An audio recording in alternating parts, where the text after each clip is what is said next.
Let's kind of start off. I want to kind of start off every podcast that I conceive of. I look at the guests and I look at what they're good at, and then I kind of try to create a topic and a premise around that topic.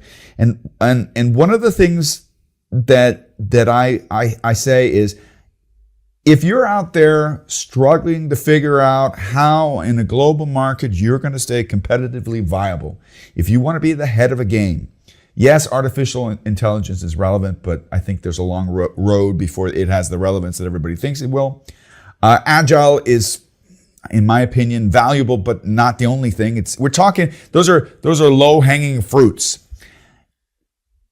This is an expectation of anybody who's well-trained or has a long experience in project management. Is the immediate assumption is project management is only a means to an end. It's a small puzzle piece in a big puzzle.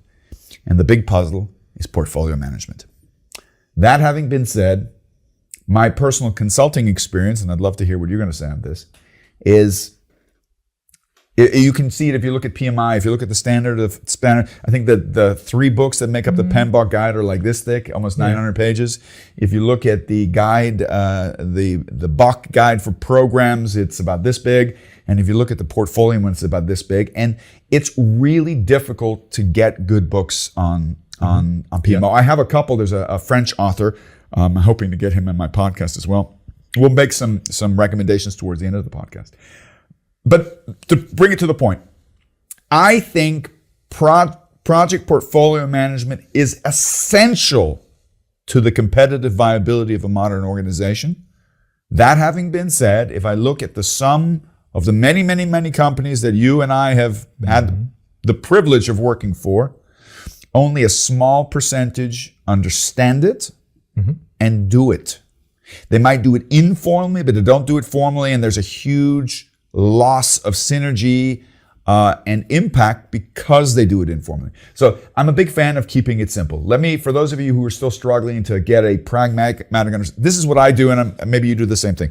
When I meet an executive at a cocktail party or something, or we're doing networking or something, they might ask me what I do, and I say, I'm a process expert for projects, program, and portfolio management. The last 2 words I usually don't hear. They go, and stuff like that. And then we'll get into the conversation. Yeah, my company does project management. I says, yeah, I would be surprised if it didn't. And then I say this. I said, and they said, well, and I said, well, how do you do portfolio management? I kind of get this answer, right? And I said, well, let me ask you a question. Can you tell me how many projects you have at the moment in this year? And they kind of pull back. And I said, can you tell me what your total budget for projects are?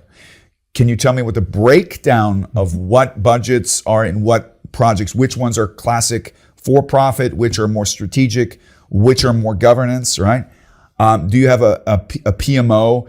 Yeah, we have a PMO. What kind of PMO is it? Is it operational or strategic? And I usually lose them there. So